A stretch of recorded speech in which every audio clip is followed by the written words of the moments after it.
এই, তুই আমার মোবাইল ধরছিস কেন? তোরা মোবাইল ধরতে নিষেধ করছি না, তবু তুই আমার সামনে আমার মোবাইল ধরছস। দেখো, আমি তোমার স্বামী, আমি তোমার মোবাইল ধরতে পারি। আর তোমার মোবাইলে কি আছে যে আমি তা দেখতে পারি না? আমার দেখার অধিকার আছে। দেখ, তোরে আমি স্বামী হিসেবে কখনো মেনে নিতে পারবো না। আমার বাবার মুখের কথা রাখতে গিয়ে আমি তোকে বিয়ে করেছি। আর শোন, তুই তো একটা ছোট লোক, তোর সাথে আমার স্ট্যাটাস কখনো মানাবে না। সুতরাং তোকে আমি স্বামী হিসেবে কখনো মেনে নিতে পারবো না, বুঝলি? আর শোন, তুই কখনো আমার সামনে আসবি না, বুঝলি? তুই আজ থেকে এই বাড়িতে থাকতে পারবি না। মজা করছো কেন? আর আমি তোমাকে ছেড়ে কোথায় যাব? ওই, তোর কি মনে হয় আমি তোর সাথে মজা করছি?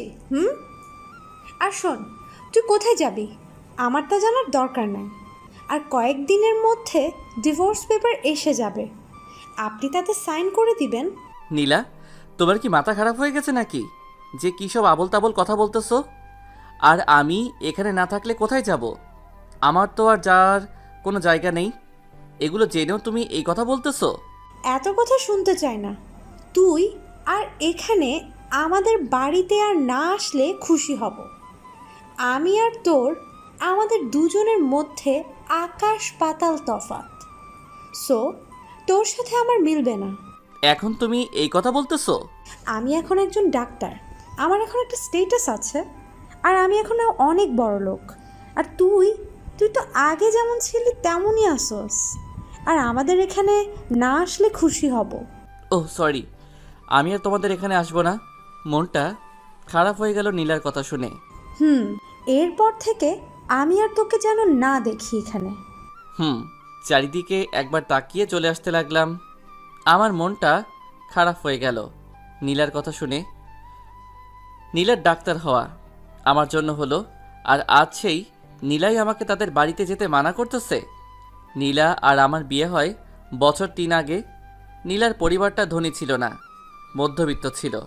নীলার বিয়ে ঠিক হয় এক ছেলের সাথে, কিন্তু সেদিন ছেলেটা বিয়ে করতে আসে না। আর নীলার ভাই আমার বন্ধু ছিল, সেই কারণে নীলাকে আমাকে বিয়ে করতে বলে। আমি একটা ভালো জব করতাম, তার ফলেই পরে আমাকে বিয়ে করতে বলে নীলের বোনকে। নীলাকে বিয়ে করি ঠিকই, কিন্তু সেদিন নীলা আমার কাছে একটা জিনিস চাইছিল। সেটা হলো, নীলা ডাক্তার লাইনে পড়তেছে, যে পর্যন্ত ডাক্তার না হতে পারবে সেই পর্যন্ত আমি তার পাশে শুইতে পারবো না। নীলা বলেছিল, ডাক্তার হওয়া আমার সেই ছোট থেকে কল্পনা করে আসছি। আমি সেদিন রাজি হয়ে গেছিলাম। সেই থেকে আমি যা বেতন পেতাম সেই টাকা দিয়ে নীলার কল্পনাটা বাস্তবে পূরণ করতে থাকি। আমি যখন নীলাকে বিয়ে করি তখন 1 বছর হলো। নীলা MBBS ভর্তি হয়েছে। আর 3টা বছর আমি নীলার স্বপ্নটাকে বাস্তবে আনার জন্য অনেক কষ্ট করেছি। নীলার পড়া শেষে অনেক সার্কুলার ছাড়ল। নীলা প্রায় সবটাতে অ্যাপ্লাই করত, কিন্তু অ্যাপ্লাই করার পর যে নীলা চাকরি হয় না, একবার ভাইভাতে বাদ পড়েছে, এভাবে কয়েকটা অ্যাপ্লাই পরীক্ষা দিত। প্রত্যেকটা পরীক্ষায় টিকত, কিন্তু টাকা ছাড়া চাকরি হয় না। এখনকার সময়ে টাকা ছাড়া চাকরি হয় না বলে নীলা খুব ভেঙে পড়েছে। কারণ তার বাবা মায়েরও এত টাকা নাই যে নীলাকে দিবে, চাকরি নিয়ে দিবে। সামনে একটা সার্কুলার নীলার আছে, এটাই এই বছরের শেষ সার্কুলার। যদি এটাতে না চাকরি হয় তাহলে আবার 5 বছর পরে।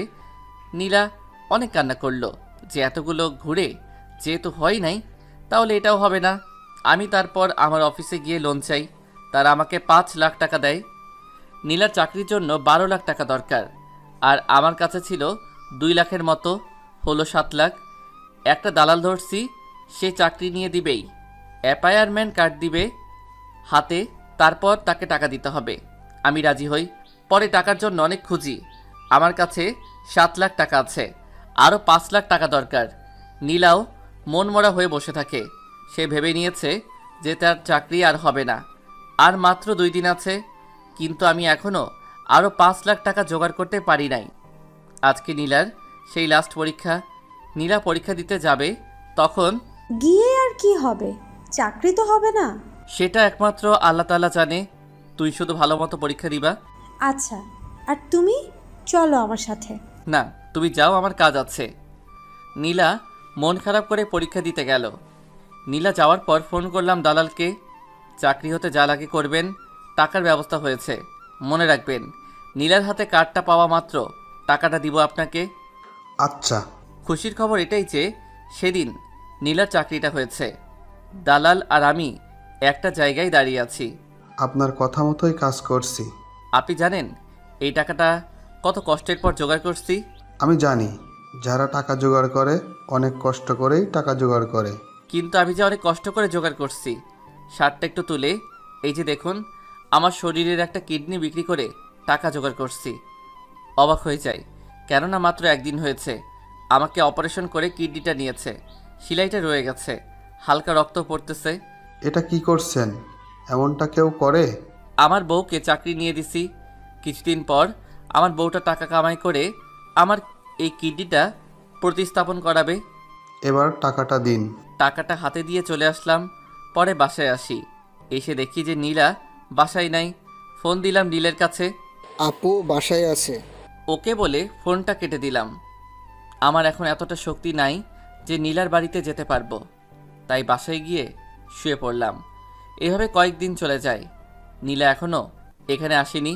নীলকে ফোন দিলে বলে আপু ব্যস্ত। আমি কিছু বলি না, চাকরি হয়েছে তাই ব্যস্ত। নীলা চাকরিতে জয়েন করে কয়েকদিনের মধ্যে। তখন আমি নীলার কাছে যাই।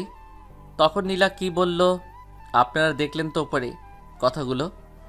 আমি তখন মন খারাপ করে বাসায় এসে পড়ি। নীলা এমনটা করতে পারলো নাকি মন খারাপ করে বলছে কথাটা আমাকে?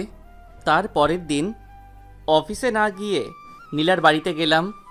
এখন হাঁটতে গেলে কষ্ট হয়, পেট ব্যথা করে, আবার গাড়িতে ঝাঁকি লাগার কারণেও ব্যথা করে। কোনো রকমভাবে তার পরের দিন গেলাম নীলার বাড়িতে। ভিতরে ঢুকলাম, দেখি নীলার মা। কেমন আছেন মা? ভালো। বলে চলে গেল। নীলার চাকরি হওয়া দেখা যায় সবাই আমার সাথে কথা বলাটা বন্ধ করে দিচ্ছে। চারপাশে দেখতে লাগলাম। কিসের জন্য আবার এখানে আসছো? এমন করছো কেন? আমি না তোমার স্বামী?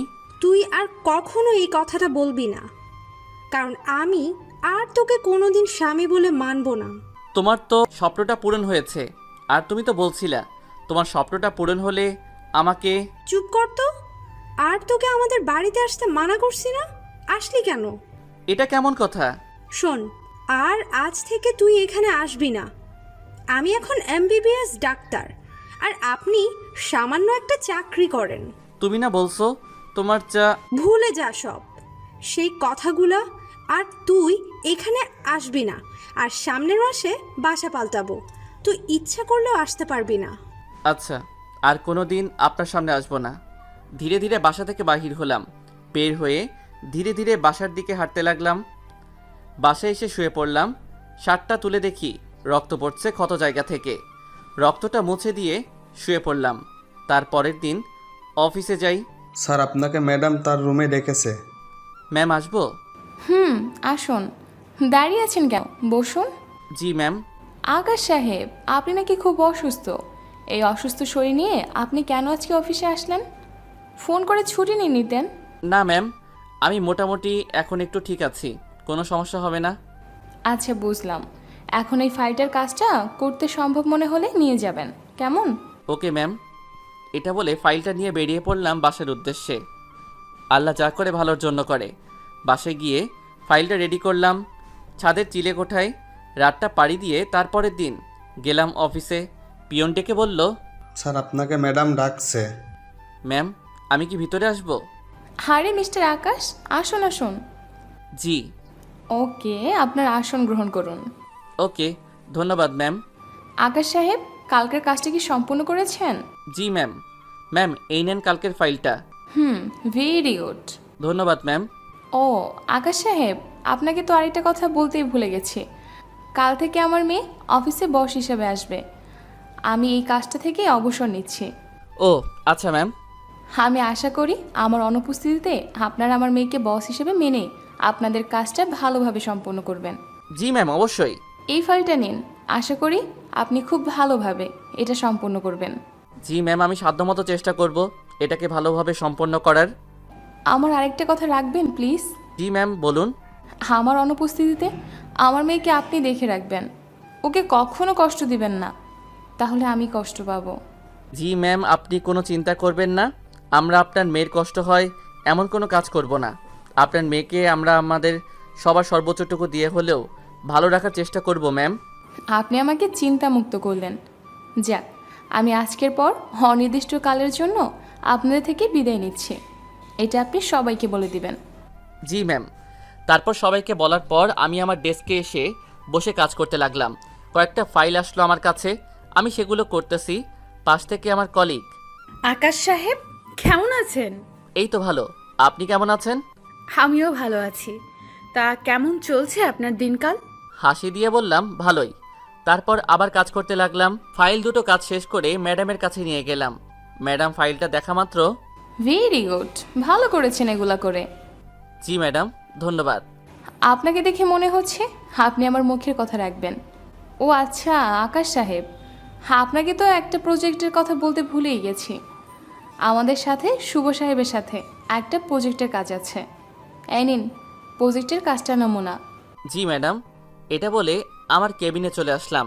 ম্যাডাম কি কিছু বললো নাকি? হ্যাঁ, এই প্রজেক্টের সম্পর্কে কিছু বলেছে। ও আচ্ছা, আকাশ সাহেব সমস্যা না হলে একটা কথা বলছি। যাওয়ার সময় আমরা দুজন কি একসাথে যেতে পারি? জি, সমস্যা নাই। তারপর আমি কাজ করতে লাগলাম। বিকেলে দুজন একসাথে বাড়ির উদ্দেশ্যে রওনা দিলাম। নতুন একটা বাসা নিলাম। সন্ধ্যায় বাসায় এসে পৌঁছালাম। বাসার গেট দিয়ে ভিতরে ঢুকতে যাব, ঠিক তখনই মনে হলো কারো সাথে ধাক্কা খেলাম। ধাক্কাটা ক্ষত স্থানে লাগাতে শরীরটা কেঁপে উঠল। ধাক্কা লাগার সাথে সাথে ঠাস ঠাস ঠাস করে কয়েকটা চড় মারল আমাকে। তাকিয়ে দেখি একটা মেয়ে আমার সামনে অগ্নি দৃষ্টিতে আমার দিকে তাকিয়ে আছে। তোর এখানে ঢোকার সাহস কি করে হলো? তুই কি আমাকে ধাক্কা দিস? আমি সরি, আসলে আমিও ঢুকছি আর আপনিও বাইরে যাচ্ছেন, তাই কেউ কাউকে না দেখার কারণে এমনটা হয়েছে।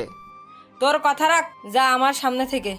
কি হয়েছে মা, এমন কেন করছিস? বাবা, এই ছেলেটা আমাকে ধাক্কা দিয়েছে। আঙ্কেল সরি, আমি ইচ্ছে করে ধাক্কা দেইনি।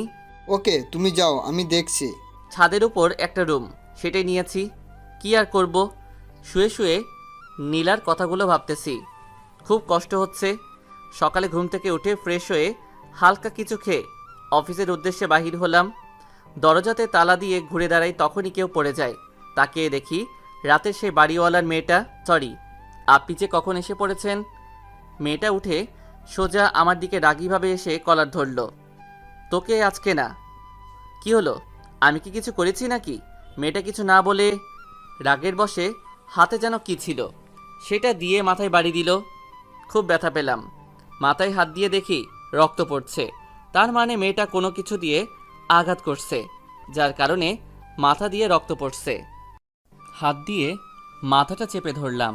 ধরে বাসার নিচে আসলাম, দেখি রক্ত পড়া বন্ধ হয়েছে। তাই রুমালটা বাহির করে রক্ত মুছে ফেলে দিলাম আর অফিসে যেতে লাগলাম। ঘড়ির দিকে তাকিয়ে দেখি আর মাত্র কয়েক মিনিট সময় আছে।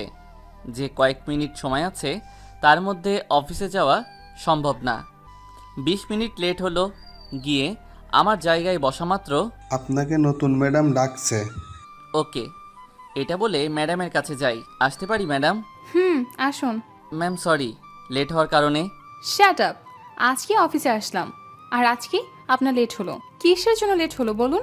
না মানে ম্যাম, আজ থেকে অফিসে কেউ দেরি করে আসলে তার বেতন থেকে টাকা কেটে রাখা হবে। এরপর থেকে যদি আপনি দেরি করেন তাহলে আপনার বেতন থেকে টাকা কেটে রাখা হবে। আর হবে না ম্যাম। এই নিন ফাইলগুলো, গিয়ে কাজ করেন। জি ম্যাম। ম্যামের কাছ থেকে নিয়ে আমার কেবিনে এসে পড়ি। ম্যাম কি জন্য ডাকলো? না, এমনিতেই আমাকে এই ফাইলটা দেওয়ার জন্য ডেকেছে। থাক, বলা লাগবে না, বুঝেছি। ওকে, তাহলে আমি কাজটা শেষ করি, পরে কথা হবে। আপনার কাজ শেষ হলে আপনার কিন্তু আমার সাথে খেতে যেতে হবে। আচ্ছা, না গেলে হয় না? না, আপনাকে যেতেই হবে, না হলে আমিও যাব না। আপনি আমার কলিগ, আপনার সাথে যাওয়াই যায়। না, আমি এত কিছু শুনতে চাই না, আপনাকে আমার সাথে যেতেই হবে। আচ্ছা ঠিক আছে। এই, আপনাকে না বললাম আমি আপনার ছোট, আমাকে নাম ধরে ডাকবেন। আচ্ছা ঠিক আছে। ম্যাডাম আসতেছে, কাজ করেন, না হলে বকা খেতে হবে। আচ্ছা, এটা বলে কাজ করতে লাগলাম। এটা আড্ডাখানা না যে এখানে বসে বসে আড্ডা দিবেন। ম্যাডাম একটু হেল্প করছিলাম মিস্টার আকাশকে। এরপর আর যাতে না দেখি। এটা বলে চলে গেল। আচ্ছা বৃষ্টি, ম্যাডাম এমন কেন? শুধু বকাঝকা করে। তুমি ভুল করেও দেরি করে আসবা না অফিসে, তাহলে তোমার বেতন থেকে একদিন দেরি করলে 2000 টাকা কেটে নিবে। আচ্ছা ঠিক আছে, কাজ করতে থাকলাম। লাঞ্চ টাইমের সময় সবাই খাবার জন্য যাচ্ছে। চলেন লাঞ্চ করে আসি। না, আমার একটা প্রবলেম আছে। আপনি যান, আমি এই তো যাব। ওকে। এটা বলে বৃষ্টি আবারও আগের জায়গায় বসে পড়ল। তারপর বৃষ্টির এসব কাণ্ড দেখে আর বসে থাকতে পারলাম না। দুজনে গিয়ে লাঞ্চ করে আসলাম। তারপর আমি আমার কেবিনে গিয়ে আমি মাথাটা নিচু করে রইলাম। নীলাকে খুব দেখতে ইচ্ছে করছে। এই 3টা বছরে খুব ভালোবেসে ফেলেছিলাম। আজ নীলা প্রতিষ্ঠিত। 3টা বছর কতটা কষ্ট করেছি নীলার জন্য, আর সেই নীলা আজ বড় হয়ে আমাকে ছুঁড়ে ফেলে দিল। কপালটাই খারাপ আমার। আপনি লাঞ্চ করেছেন? জি ম্যাডাম। তাহলে সাথে এই 2টা ফাইলের কাজ করেন, আমার কাছে নিয়ে যাবেন। ম্যাডামের দিকে একবার তাকিয়ে ফাইলটা হাতে নিলাম, নিয়ে কাজগুলো করতে লাগলাম। অফিস ছুটির সময়। মিস্টার আকাশ, বাসায় যাবেন না? যাব তো। তাহলে বসে আছেন কেন, ওঠেন। এই ফাইলটা বাকি আছে, কিছু কাজ। কালকে করবেন। আর কি, চলেন এখন বাসায় যাওয়া যাক। না, সাথে নিয়ে যাই, বাসায় গিয়ে কাজ করব। ওকে, তাও করতে পারেন। চলুন তাহলে এখন। চলুন তাহলে যাওয়া যাক। কালকে দেখা হবে কেমন? আজকে যাই। ওকে। এটা বলে আমি একটা রিক্সা নিয়ে বাসায় চলে আসি। গেট দিয়ে ভালো মতো করে ঢুকলাম, যাতে আবার বাড়িওয়ালার মেয়ের সাথে ধাক্কা না লাগে। গেট পার হয়ে দেখি কেউ নাই। ধীরে ধীরে সিঁড়ি বেয়ে আমার রুমের কাছে যেতে লাগলাম। ছাদে উঠে দেখি মেয়েটা ছাদের এক কোণে বসে আছে। আমি মেয়েটার দিকে না তাকিয়ে তালাটা খুলে রুমের ভিতরে গেলাম। গিয়ে ফ্রেশ হয়ে হালকা কিছু খেয়ে নিলাম। নিয়ে বিছানায় বসে রয়েছি, তখন কেউ দরজা ধাক্কানোর আওয়াজ পাই। দরজা খুলে দেখি বাড়িওয়ালা আঙ্কেল। আরে আঙ্কেল, আপনি? কি করছো? কিছু না, এই একটু বিশ্রাম নিচ্ছিলাম। রিয়া যে ভুলগুলো করে তার জন্য কিছু মনে করো না। রিয়া? কে আঙ্কেল? আমার মেয়ে রিয়া, ওর ব্যবহারে কিছু মনে করো না। ওর অনেক রাগ। কি যে বলেন না আঙ্কেল, আমি কি মনে করব? ওকে, থাকো তাহলে, আমি যাই। ওকে। আমি তখন ফাইলটা হাতে নিয়ে কাজ করতে লাগলাম। শেষ হলে শুয়ে পড়লাম। সকালে ঘুম থেকে উঠে রান্না করতে লাগলাম। একা থাকতে থাকতে রান্না করাটা শিখে ফেলেছি। চুলায় তরকারি রেখে ওয়াশরুমে যাই, গিয়ে ফ্রেশ হইতে থাকি। ওয়াশরুম থেকে কোনো কিছুর একটা শব্দ পাই, তাড়াতাড়ি তখন ওয়াশরুম থেকে বাহির হয়ে দেখি নীলা তরকারির পাতিল জোরে আছাড় মেরেছে, যার কারণে মেঝেতে সব পড়ে গেছে আর পাতিলটা চ্যাপটা হয়ে গেছে। এটা কি করলেন? তুই রান্না শেষ না করে ওয়াশরুমে কেন গেছিলি? তাই বলে এমন অবস্থা করবেন? দাঁড়া। এটা বলেই ভাতের পাতিলটা জোরে জোরে আছাড় মারল। কি করলেন আবার এটা? বেশি তর্ক করবি না আমার সাথে। আর রান্না শেষ না করে যে গেছিলা, তরকারি পোড়ার কারণে পুরো পুরো গন্ধ ছড়িয়ে পড়েছিল, আর সেই কারণে আমার নিঃশ্বাস নিতে কষ্ট হয়েছে, তাই এমন করছি।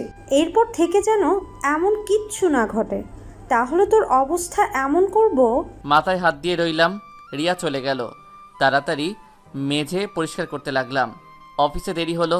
ম্যাডাম আবার কি না কি করে। মেঝে পরিষ্কার করে না খেয়েই অফিসের উদ্দেশ্যে বাহির হলাম। পেটে ব্যথা হচ্ছে খুব। আজকেও লেট হলো অফিসে যেতে। ম্যাডাম কতগুলো ঝাড়ি মারলো আর 2000 টাকা কেটে রাখলো বেতন থেকে। আমি গিয়ে আমার জায়গায় বসলাম। কিসের জন্য দেরি হলো? না, তেমন কিছু না। আমার কপালটা ভালো, তাই এমন হয়। কেন কেন? এমনি। এটা বলে মনমরা হয়ে কাজ করতে লাগলাম। ম্যাডাম এমন কেন? আমি কিছুই বুঝি না। আমি যখন এই অফিসে ম্যামকে দেখছি তখন থেকে দেখতেছি ম্যামের ভেতরে অহংকার অনেক বেশি, আর ম্যাম খুব রাগী টাইপের। ও আচ্ছা বৃষ্টি, এই যে আজকে টাকাটা কেটে নিল আমার থেকে, এটা কি আর দিবে না? কাজ ঠিক মতো করলে দিয়ে দেয়, আর এই অফিসে কেউ লেট করে আসে না, তুমি শুধু আসো। ও কাল থেকে ঠিক টাইমে আসবে। ছুটির সময়। মিস্টার আকাশ, কাল থেকে যদি আপনি লেট করে আসেন তাহলে মনে রাখবেন আপনার অনেক সমস্যার সম্মুখীন হতে হবে। জি ম্যাডাম, বাসায় এসে পড়ি। খুব নীলার কথাটা মনে পড়ছে। জানি না এখন নীলা কেমন আছে। কোন কারণে যে নীলা আমার সাথে এমন করলো, কিসের জন্য? নীলা আজ খুব ভালো আছে, হয়তো আমাকে তার আর কোনো প্রয়োজন নাই। আমার যতটুকু প্রয়োজন ছিল নীলার কাছে সেইটুকু আদায় করে নিয়ে আমাকে আজ একা করে দিয়েছে। নীলা, তুমি যেখানেই থাকো ভালো থাকো। আমি চাই তুমি ভালো থাকো। কষ্টে বুক ফেটে যাচ্ছে। কোথাও একটু শান্তি মতো বসতে পারি না। অফিসে ম্যাডাম, বাসায় রিয়া, কোথায় যাই। আমি কয়েকদিন পর আজ অফিসটা বন্ধ, বিকালে ছাদের এক কোণায় বসে রয়েছি। মাথায় একটা ঢিল এসে লাগলো। তাকিয়ে দেখি যে রিয়া। কিছু বলবেন? আপনি ছাদের কোনো জায়গায় বসবেন না, ওকে? না মানে রুমের ভিতর ভালো লাগে না, তাই এখানে একটু বসছি। এখানে বসলে একটু ভালো লাগে। প্লিজ কিছু মনে নিয়েন না। যাবি এখান থেকে? ধাক্কার কারণে আমার এক হাত একটা ফুল গাছের সাথে লাগলো। গাছটা নষ্ট হয়ে গেল। তুই আমার ফুলের চারাটা নষ্ট করলি কেন? আমি তো ইচ্ছে করে করিনি। দুম করে একটা আমার পেটে ঘুষি মারলো। ঘুষিটা গিয়ে আমার ক্ষত স্থানে লাগলো। কয়েক মিনিটের জন্য নিঃশ্বাস বন্ধ হয়ে গেছিল আমার। ঘুষি মেরে চলে গেল। ধীরে ধীরে আমার রুমে আসলাম। এসে ক্ষত স্থানে দেখি রক্ত পড়তেছে। ডাক্তার বলছিল এখানে যাতে কোনো আঘাত না লাগে। আজ কত বড় একটা আঘাত পেলাম এখানে। ব্যথা শুরু হলো এখানে। খুব ব্যথা করছে, থামছেই না ব্যথাটা। কি করি?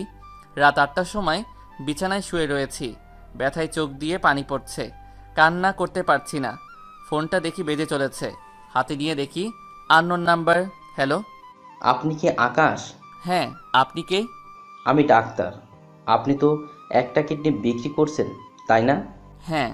আপনি আমাদের এইখানে আসেন, আপনার সাথে কথা আছে। ওকে। তারপরের দিন অফিসে গেলাম ঠিক টাইমে। আপনাকে যে কয়টা কাজ দিয়েছি করেছেন কি? জি ম্যাডাম। দিন তাহলে। ফাইলগুলো ম্যাডামের কাছে দিলাম। ম্যাডাম ফাইলগুলো দেখে আমার দিকে অগ্নিময় দৃষ্টিতে তাকালো। ফাইল দেখা শেষে আমার কাছে এসে ফাইল দেখা শেষে আমার কাছে এসে আপনি ফাইলটার এমন হাল করেছেন কেন? ম্যাডাম ঠিক মতোই তো করছি। দেখুন তো কি করেছেন ফাইলটার, আবার বলেন কই কি করেছি। ফাইলটা ছুঁড়ে মারলো আমার দিকে। 1 ঘন্টার মধ্যে ফাইলটা কমপ্লিট দেখতে চাই। Okay madam. কাগজগুলো কুড়িয়ে কাজ করতে লাগলাম। কি ভুল করেছেন আপনি দেখি? সামান্য ভুল, এটা ভুল ধরে না, কিন্তু ম্যাডাম ভুল ধরলো। আরে বুঝেন না কেন? ম্যাডাম খুব কড়া, কোথাও ভুল হলে সে তো শেষ। এটা বলে আবার ফাইলটা কাজ করতে লাগি। 1 ঘন্টা পর ফাইলটা জমা দেই। এইবার কোনো ভুল নাই।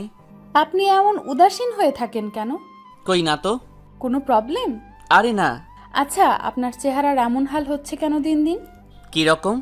মুখটা একেবারে শুকনা, আর সবাই দিন দিন চেহারা উজ্জ্বল হয়, কিন্তু আপনার তো উল্টা।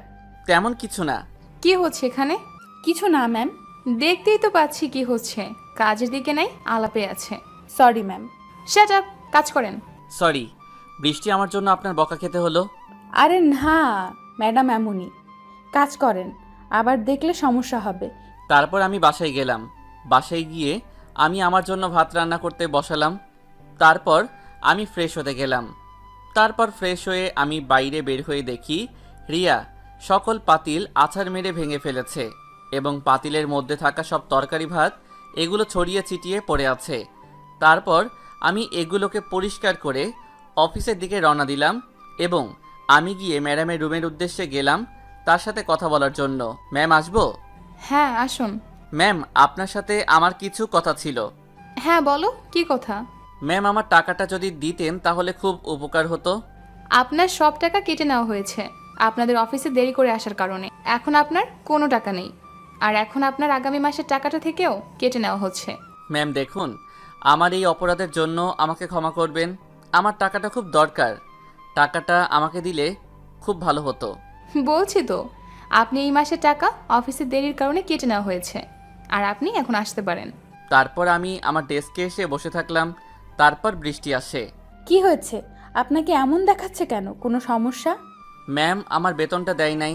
তারপরে আমি আসার সময় ডিসিশন নিয়েছি ম্যামকে রেজিগনেশন পেপার দিয়ে আসবো, আর চাকরি করব না। চাকরি না করলে কিভাবে চলবেন? আমার আর এখানে থেকে লাভ কি বলুন? তারপর আমি ম্যাডামের রুমে গেলাম। গিয়ে আমি কি ভিতরে আসবো ম্যাম? হ্যাঁ আসুন। আবার কি বলবেন তাড়াতাড়ি বলেন। জি ম্যাম, আমি আর চাকরি করব না। এই নেন আমার রেজিগনেশন পেপার। কেন আপনি চাকরি করবেন না কেন? কোনো সমস্যা নাকি? না ম্যাম, কোনো সমস্যাই নেই। আমার থাকলেই বা কি, আমি তো চাকরি ছেড়ে দিয়েছি। কেন আমাকে বলুন। আপনার কাছে আমি আর কোনো জবাব দিতে পারবো না। আমার চাকরি করার ইচ্ছা নাই আমার। আমি আপনার এটা থেকে বিরতি চাচ্ছি। এই কথা বলে আমি ম্যামের রুম থেকে বেরিয়ে এসে সোজা বাড়িতে যাওয়ার জন্য তৈরি হলাম। এই সময় বৃষ্টি এসে বলল, চলেন, আপনার সাথে যাব। তারপর বৃষ্টিকে সঙ্গে নিয়ে চলতে লাগলাম।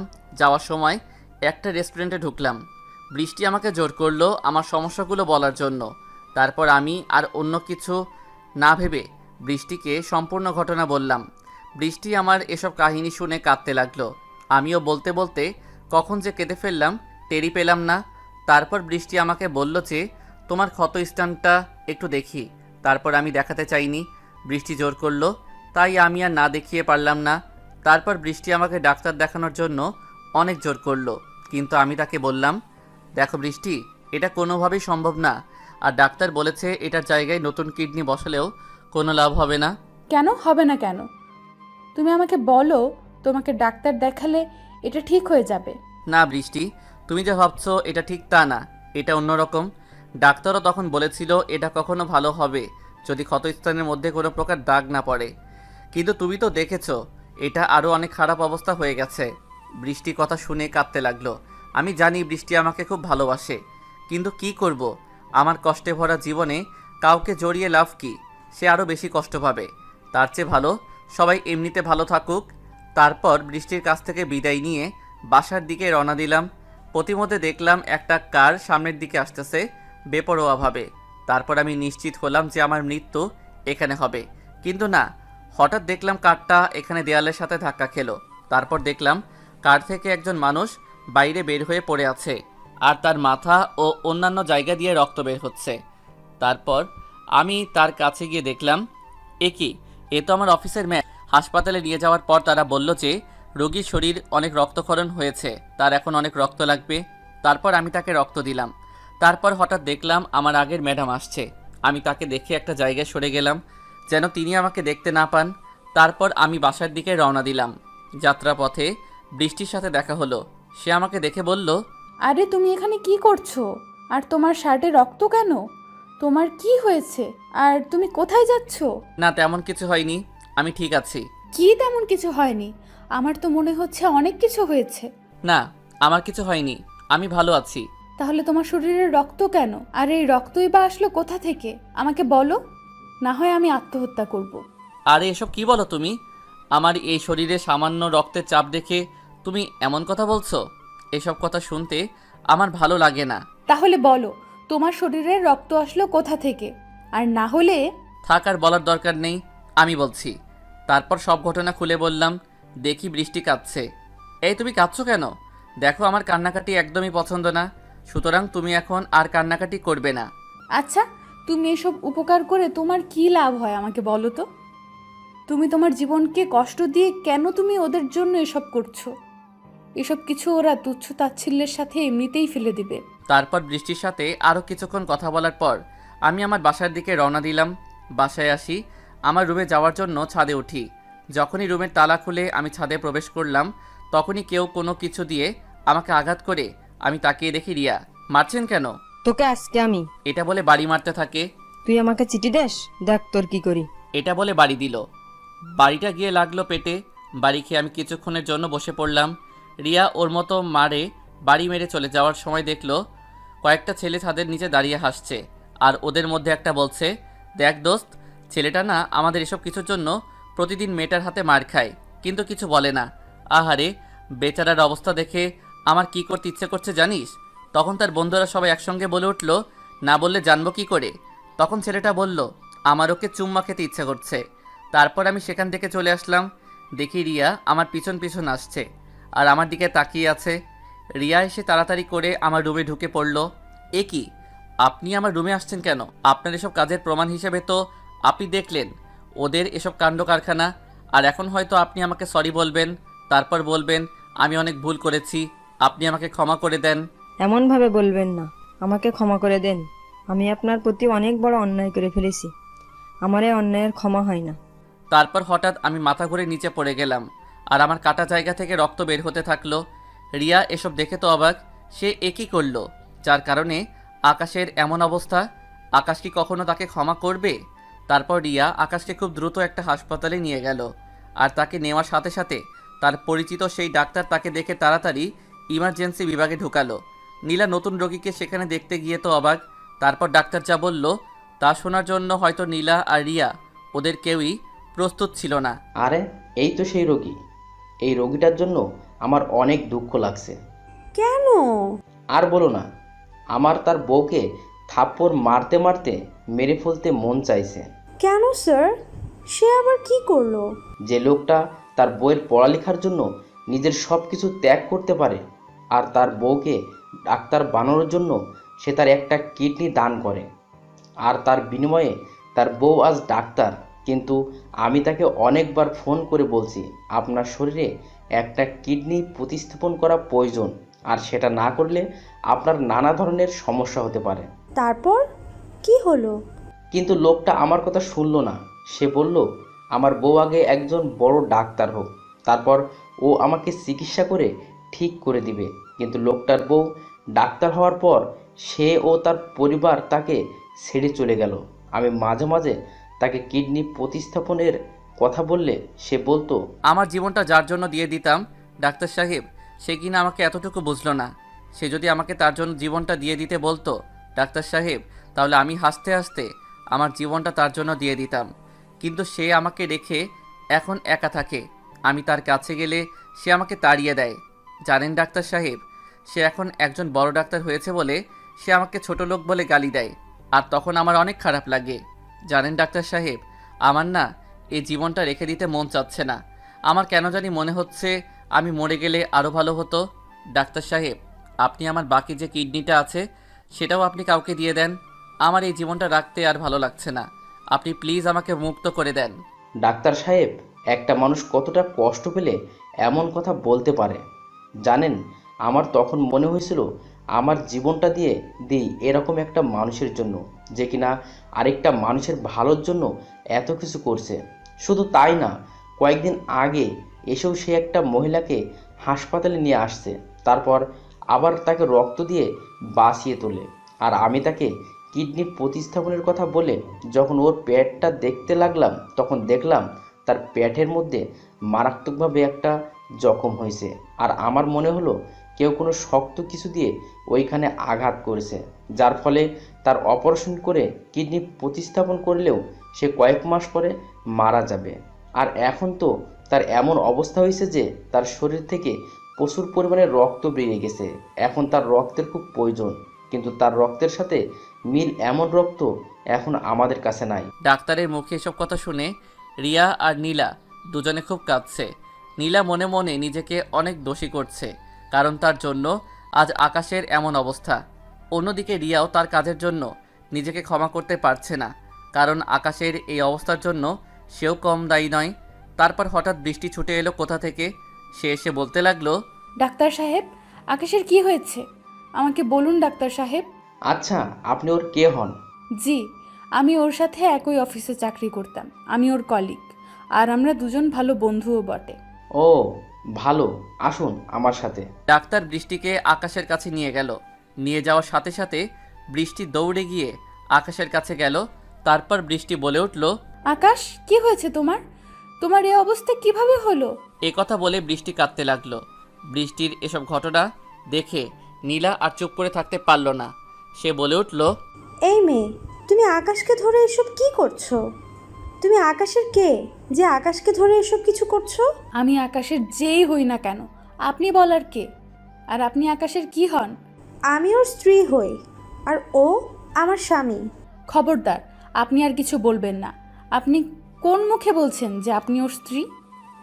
আমার তো আপনাকে মেরে ফেলতে ইচ্ছে করছে, কারণ যে স্বামী তার স্ত্রীর পড়ালেখার জন্য নিজের কিডনি দান করে তার পড়াশোনার খরচ দেয় আর একজন ভালো ডাক্তার বানায়, সে কিনা আপনি। তার উপর এমনটা করতে পারলেন? আমার তো এখন মন চাচ্ছে আপনাকে কিছু একটা করে ফেলি। আপনি প্লিজ এখান থেকে সরে যান। আপনার চিকিৎসা লাগবে না, আমি আকাশকে বিদেশে নিয়ে চিকিৎসা করাবো। তবুও আপনি এখান থেকে চলে যান। আপনাকে দেখে আকাশ এমনিতেই মরে যাবে। এতক্ষণ ধরে ডাক্তার এসব নিজের চোখে দেখছিল, আর তার মেজাজটা আরও বেড়ে গেল নীলার উপর। তারপর ডাক্তার নীলাকে একটা থাপ্পড় মেরে বলতে শুরু করলো, নীলা, তুমি সেই মেয়ে? আমার ভাবতেই অবাক লাগছে। আজ থেকে তুমি আর এখানে চেম্বার করতে পারবে না। তোমাকে আমি আমার সামনে দেখতে চাই না। তোমাকে আমি ট্রান্সফারের ব্যবস্থা করছি। তোমার মতো এমন মেয়েকে আমি আমার চোখের সামনে থেকে দেখতে চাই না। তুমি প্লিজ এখান থেকে চলে যাও। তারপর নীলা কাঁদতে কাঁদতে চলে গেল আর রুমের বাইরে গিয়ে কাঁদতে লাগলো। তারপর ডাক্তার বলল, আকাশের জন্য এখন 4 ব্যাগ রক্ত দরকার। আকাশের যা ক্ষত হয়েছে তাতে মনে হয় সে আর বেশি দিন বাঁচবে না। আকাশের রক্তের গ্রুপ কি? আকাশের রক্তের গ্রুপ ও পজিটিভ। আমাদের এইখানে এখন ব্লাড ব্যাংকে রক্ত নাই, আর ওর রক্তের গ্রুপ এর সাথে এখানে কারো রক্তের গ্রুপের মিল নাই। ডাক্তার সাহেব, আমি রক্তের ব্যবস্থা করতেছি, আপনি কোনো চিন্তা করবেন না। আম্মু, আমাদের অফিসে আকাশ নামের একটা ছেলে চাকরি করতো না, সে তার রেজিগনেশন লেটার দিয়ে চাকরি থেকে চলে গেছে। কেন?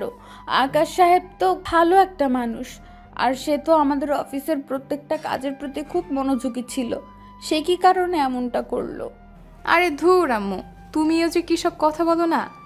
আকাশ সাহেব বলছো কেন? আর সে এমন কী কাজ করতো যার কারণে তার এমন প্রশংসা করছো? আর তাকে আমার কাছে একটা পেন হিসেবে সারা দিন মনে হতো। আর কোনো একটা কাজ করলে এত কিছু পরিমাণ ত্রুটির মাঝে দেখা যেত। তার জন্য আমি তাকে মাঝে মধ্যে এগুলোর জন্য একটু বকাঝকা করতাম, তাই সে চাকরি ছেড়ে চলে গেছে। তবু আকাশ সাহেব খুব ভালো মানুষ, আর মানুষের কাজের ফাঁকে কিছু না কিছু ভুল হতে পারে, আর মানুষের সকল ভুল ধরতে নেই। ভুলটা সামান্য হলে তা কোনো সমস্যা হয় না, বড় হলে তা অন্য ব্যাপার। তুই আকাশ সাহেবের সাথে আমার মনে হয় অনেকটা অন্যায় করে ফেলেছিস। তার কাছ থেকে তুই ক্ষমা চেয়ে নিবি। মা, তুমি আকাশকে সাহেব বলছো কেন? আর আমি বা আকাশের কাছে ক্ষমা চাইবো কেন? ক্ষমা তো ও চাইবে। ওর মতো একটা কুলঙ্গারের জন্য আমার অফিসের কাজটা গুছিয়ে নিতে কষ্ট হতো। ম্যামের এসব কথা শুনে চুপ হয়ে গেল।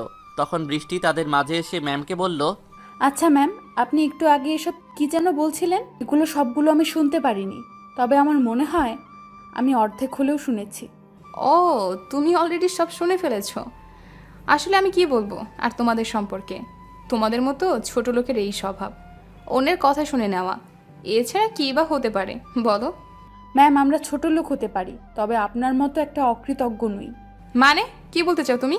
কি বলবো তোকে? এই, তুমি আমার অফিসে চাকরি করে আমাকে তুই করে বলছো? তোমার তো সাহস কম না? সাহসের কি দেখছস তুই? তোর মতো মেয়েকে আমাদের ম্যামের মেয়ে বলে মানতে আমার কষ্ট হচ্ছে। এই, তুমি কিন্তু বেশি বাড়াবাড়ি করছো। তুমি জানো না তুমি কার অফিসে কাজ করো।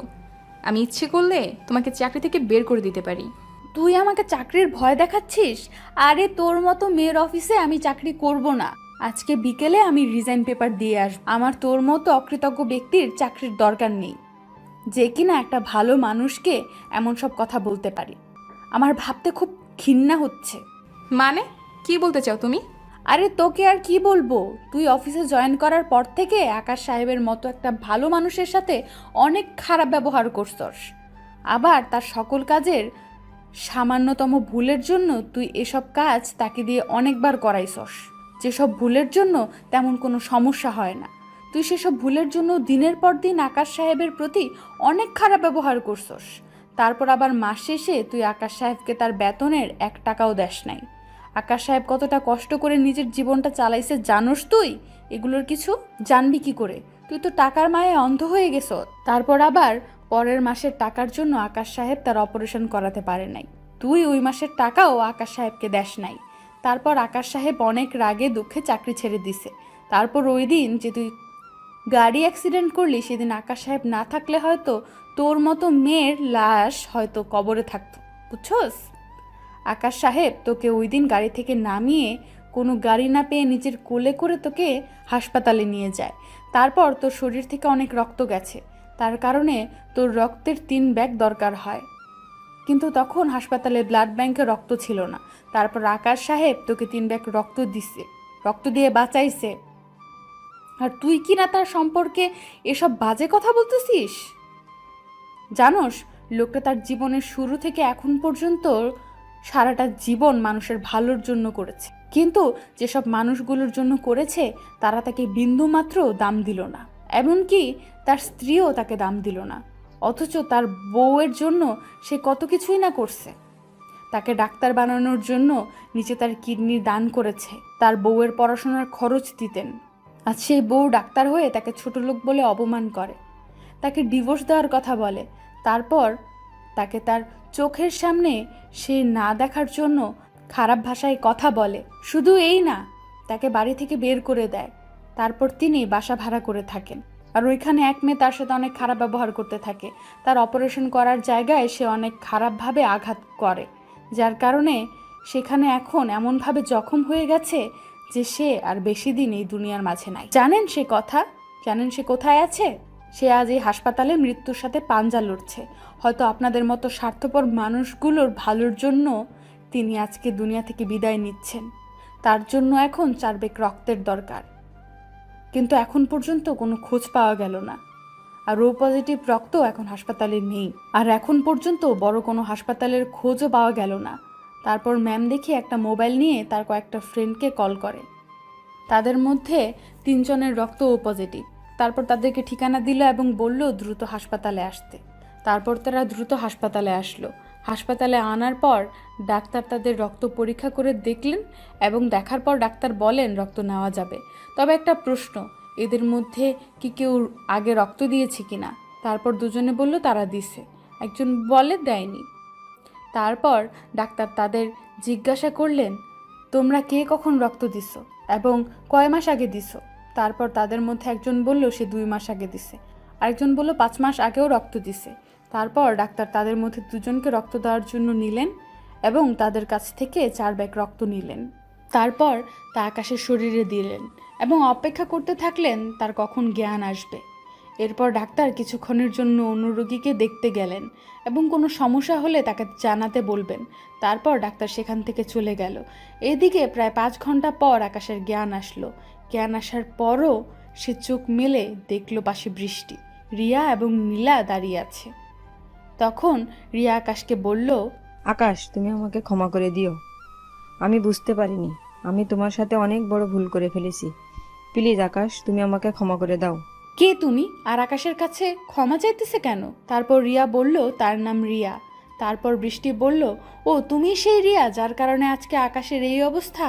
আজকে আকাশ মৃত্যুর সাথে পাঞ্জা লড়ছিল সেই তোমার মতো অহংকারী এই মেয়েটার জন্য। সে এখন মোটামুটি সুস্থ আছে। প্লিজ আকাশ, তুমি আমাকে ক্ষমা করে দাও।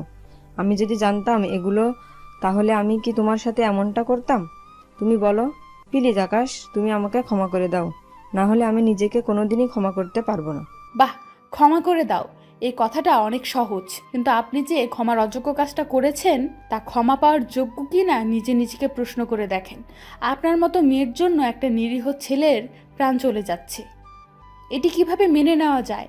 তারপর আপনি আবার তার কাছে এসে ক্ষমা চাচ্ছেন। আপনাদের কাছে ক্ষমা জিনিসটা হলো একটা ব্যবহার্য বস্তুর মতো, যেখানে আপনারা একটা জিনিস ব্যবহারগুলো অনেক দিন পর ছুঁড়ে ফেলে দিলেন, তারপর আবার উঠিয়ে এগুলোকে কয়েকদিনের জন্য আপনারা ব্যবহার করলেন। আপনার মতো লোকেরা এগুলো খুব ভালো করে পারে। আকাশ সাহেব, আপনার জন্য একটা সুসংবাদ আছে। সেটা হলো আপনার জন্য 2টো কিডনি পাওয়া গেছে, যেগুলো আপনার দেহে প্রতিস্থাপন করলে আপনি আবার ঠিক সাধারণ মানুষের মতো চলতে পারবেন। ডাক্তার সাহেব, আপনি অপারেশনের ব্যবস্থা করেন, যা টাকা খরচ হয় আমি দিব। আপনি প্লিজ জলদি আকাশের অপারেশনের ব্যবস্থা করেন। তারপর আকাশের অপারেশন হলো এবং ডাক্তাররা সাকসেস হলো তার মাঝে এগুলো সঠিকভাবে প্রতিস্থাপন করে, এবং আকাশ সুস্থ হতে হতে প্রায় 1 মাস এর অধিক সময় লেগে গেল। যে নীলার জন্য আমি এত কিছু করলাম আর যার জন্য আমি আমার জীবনের সমস্ত কিছু দিয়ে দিতাম, কিন্তু সে নীলা আমাকে এতটুকু বুঝলো না, আর সে আমাকে দূর দূর করে তাড়িয়ে দিল এবং আমাকে অনেক কষ্ট দিয়ে দূরে ঠেলে দিল। আর বৃষ্টি তার বন্ধুত্বের জন্য এত কিছু করলো, আমি তার জন্য কিছুই করতে পারলাম না। বৃষ্টি তার ভালোর জন্য অনেক কিছু করলো, কিন্তু বিনিময়ে সে একটুকু ভালোবাসা পেতে চায়। তারপর এইভাবেই দেখতে দেখতে আকাশও বৃষ্টির প্রতি আরও দুর্বল হয়ে পড়ে এবং সেই ভাবতে থাকে বৃষ্টি তার জন্য এত কিছু করেছে, সে কখনো ভুলতে পারবে না।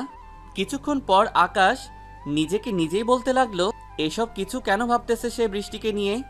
তার মানে সে কি বৃষ্টিকে ভালোবেসে ফেলেছে? না না, এসব সে কি ভাবছে? সে তো নীলাকে ভালোবাসতো, তাহলে সে কিভাবে বৃষ্টিকে ভালোবাসবে? আবার পরক্ষণেই সে বৃষ্টির প্রতি আরও দুর্বল হয়ে পড়ে। তার কাছে বৃষ্টির সব কিছু ভালো লাগতে থাকে। তারপর নিজেকে বলো, উঠে একটা মানুষকে 2টো মানুষকে ভালোবাসতে পারে না। তারপর হঠাৎ করে ম্যাম তার হলে রুমে আসে এবং জিজ্ঞাসা করে, কেমন আছে আকাশ?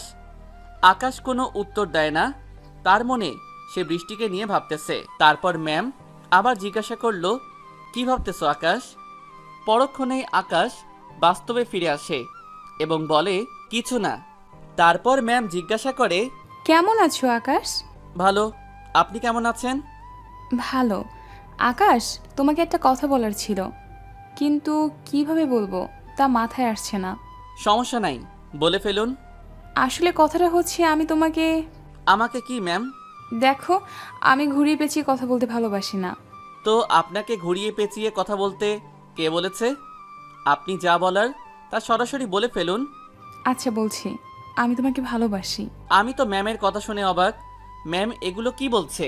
এটা কোনোভাবে সম্ভব না। কেন সম্ভব না? আমি তোমাকে ভালোবাসি। প্লিজ আকাশ, তুমি এটা ফিরিয়ে দিও না। আমি তোমাকে বিয়ে করব। ম্যাম, এটা আপনার আবেগ, কয়েকদিন পরে এমনিতেই সব ঠিক হয়ে যাবে। আর আমি তো বিবাহিত, তো আপনি কেনই বা আমাকে বিয়ে করবেন? আর বিয়ে করলে লোকে কি বলবে? আর আমি বা আপনাকে খাওয়াবো কি? কেন? নীলা তো তোমার কাছে ডিভোর্স চেয়েছে, আর সে তো রাজিও আছে ডিভোর্স দিতে। তাহলে সমস্যা কোথায়? ম্যাম, আপনি আমার সমস্যার কথা কখনো বুঝবেন না। নীলা যদি ডিভোর্স না দেয় তাহলে কি হবে? দেখো, আমি এত কিছু বুঝি না। আমি তোমাকে বিয়ে করব, এটাই শেষ কথা।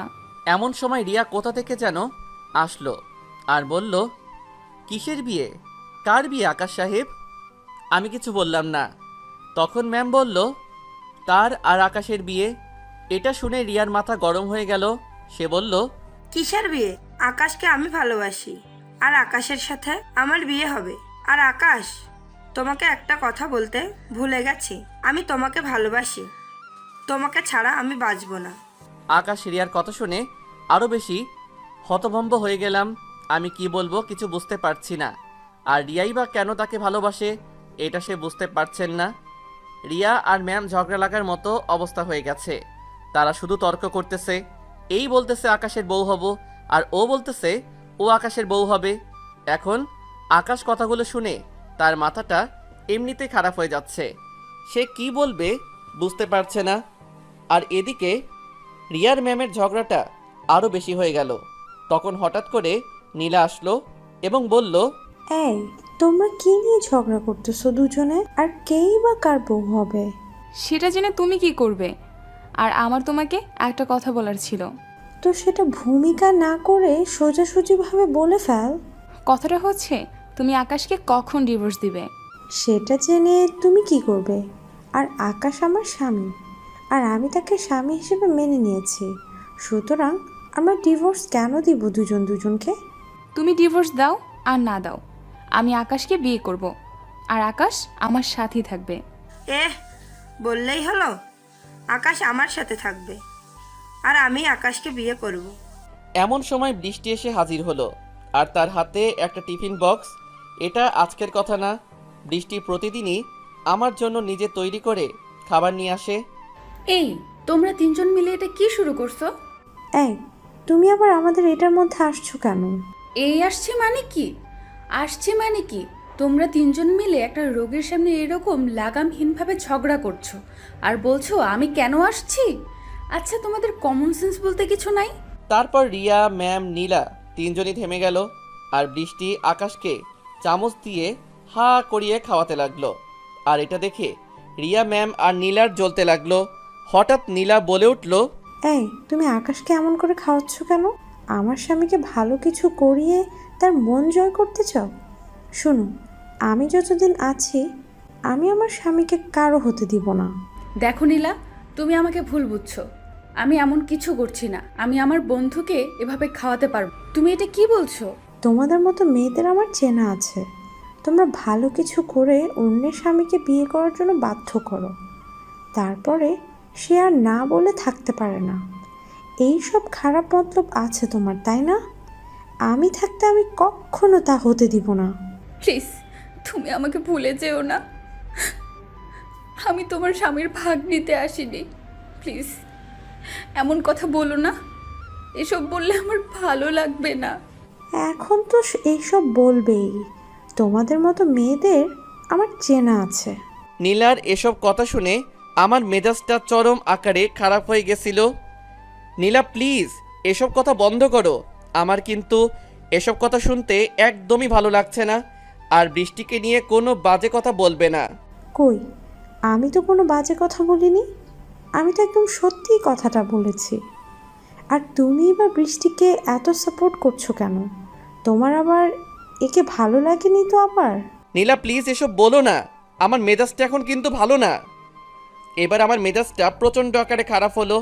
আমি বিছানা থেকে উঠে নীলাকে কষে একটা থাপ্পড় মারলাম আর বললাম, কি বলছো তুমি এগুলো? মুখে যা আসছে তাই বলে যাচ্ছ? একবারও মেয়েটার কথা চিন্তা করতেছো না? মেয়েটা দেখো কিভাবে কান্না করতেছে।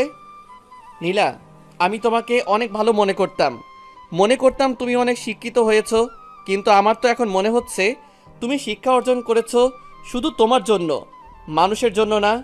ছি নীলা, ছি, আমার ধারণাটা ভুল, আমি ভুল ভেবেছিলাম। এই যে নীলা, তুমি যে আজকে বৃষ্টিকে এইসব বাজে কথা বলছো, কিন্তু তুমি বৃষ্টি সম্বন্ধে কি জানো? না জেনে একটা মেয়েকে তুমি অনেক বাজে কথা বলে ফেলেছো। তুমি জানো না তুমি কত বড় একটা ভুল করে ফেলেছো। এই যে বৃষ্টিকে দেখতেছো, আমি জানি এই সেই বৃষ্টি যে আমাকে অনেক ভালোবাসে, কিন্তু সে আমাকে কথা বলতেছে না কেন জানো? জেনে আর কি করবে? তুমি তো ওকে অনেক বাজে কথা বলেছো। সে শুধু আমাকে ভালোবাসে শব্দটি কেন বলেনি জানো? সে তার বন্ধুত্ব তাকে রক্ষা করার জন্য আমাকে তার ভালোবাসে কথাটি বলেনি। আর না বলার আরেকটা কারণ হলো, সে তোমার এই আমাকে নিয়ে যে সংসারটা, তার কথা চিন্তা করে বলেনি। এই যে নীলা, তুমি বৃষ্টিকে দেখছো, সে না থাকলে আজকে তোমরা আমাকে এই অবস্থায় দেখতে পেতে না।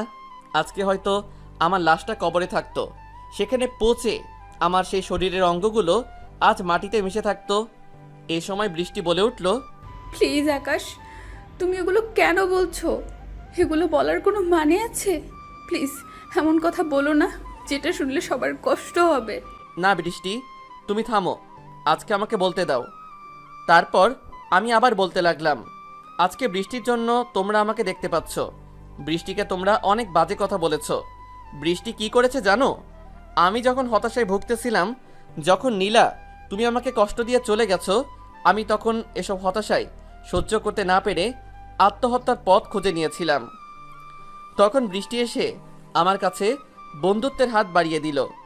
সে আমার সাথে সুন্দরভাবে, খুব সুন্দর ভাষায় কথা বলতে লাগলো এবং আমাকে সব সময় সবার সহায় হতে সাহায্য করলো, এবং সে আমার সব সময় পাশাপাশি থাকতে লাগলো এবং আমার সব কথা জানতে লাগলো। সে আমাকে অনেকবার ডাক্তার দেখাতে চেয়েছিল, কিন্তু আমি তা চাইনি। আমি চাইতাম না যে কারো দয়ায় আমার চিকিৎসা হোক, কারণ আমি যে মানুষটার জন্য এত কিছু করলাম, সে মানুষটা আমার মূল্য দিল না। সেখানে আমি কেন অন্যের কাছে দয়ার জন্য মাথা নত করতে যাব? বৃষ্টি আমার জীবনের সকল ঘটনা জানতো, কিন্তু আমাকে কখনো দুঃখে দেয়নি। সে বরং আমাকে দুঃখ থেকে ফিরিয়ে এনেছে। তুমি হয়তো জানো না যে বৃষ্টির মা বাবা ভাই বোন সবাই আমাকে বৃষ্টির জামাই হিসেবে পেতে চায়, কিন্তু বৃষ্টি কখনো তা চায়নি, কারণ সে চায় নিজে তার বন্ধুত্বটা যেন নষ্ট না হোক। এখানে তোমরা সবাই আছো, ম্যাম আর রিয়াকে উদ্দেশ্য করে বলছি। এই যে আপনারা আমাকে আজকে ভালোবাসি কথাটা বলছেন, আর আরও বলেছেন আপনারা দুজন আমাকে বিয়ে করবেন, আপনারা দুজন আজকে কেমন করে এ কথা বলতে পারলেন? আমার মাথায় কাজ করে না। আপনাদের দুজনের কাছে এখন একটাই চাওয়া, সেটা হলো তোমাকে চাই, কিন্তু এটা কখনো সম্ভব না। ম্যাম আর রিয়া তখন একসাথে বলে উঠল, কেন সম্ভব না? আমাদের দুজনের মাঝে এমন কি নেই যা ওদের দুজনের মধ্যে আছে? তখন আমি বললাম, প্রকৃত ভালোবাসা। মানে আকাশ, তুমি এসব কি বলছো? আমি তো কিছুই বুঝতে পারছি না। তখন আমি বললাম, দেখেন, আপনাদের দুজনের এই ভালোবাসাটা বেশি দিন নয়। আপনাদের কাছে এখন এটা আবেগ, কিন্তু এটা বেশি দিন থাকবে না, কারণ আবেগের ভালোবাসা বেশি দিন টিকে না। আর আপনাদের আমার উপরে যে ভালোবাসা, সেটা আবেগ ছাড়া কিছুই না।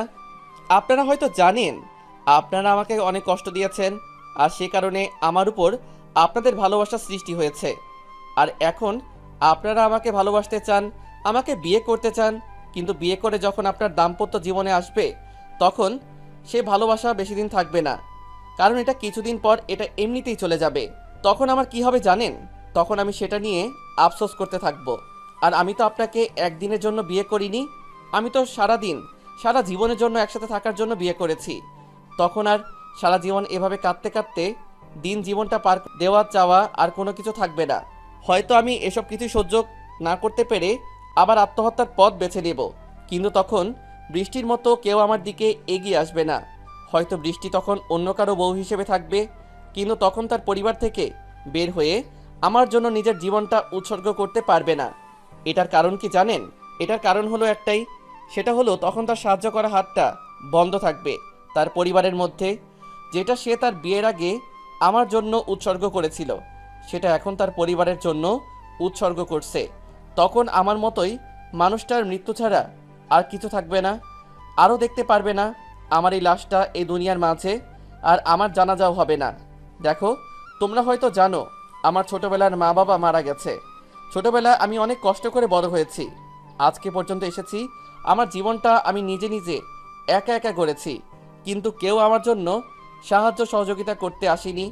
আর আমার এই জীবনটা যার জন্য দিয়েছিলাম সে তো আমাকে বুঝলো না, তার বদলে নতুন কেউ আসলো। সেখানে সে নিজের বন্ধুত্ব তা রক্ষা করার জন্য নিজের মুখে ভালোবাসা কেউ বলতে পারল না, আর সেই মেয়েটাকে আজকে নতুন মিথ্যা অপমান বোধ করলো সবার সামনে, যেটা তার মতো মেয়ের কখনো কাম্য নয়। ম্যাম আর রিয়া, আপনারা দুজন হয়তো বুঝতে পেরেছেন আমার কথাগুলো। আর নীলা, তোমাকে একটা কথা বলার ছিল, সেটা হলো তোমার মতো মেয়ের সাথে আমার সংসার করাটা সম্ভব না। তুমি আমার কাছে ডিভোর্স চাইছিলে না? যাও, কয়েকদিনের মধ্যে তুমি তোমার ডিভোর্স পেপার পেয়ে যাবে। নীলা আমার মুখে এসব কথা শুনে হতভম্ব হয়ে গেল আর বলল, প্লিজ তুমি এমন কথা বলো না, আমি সত্যিই মারা যাব।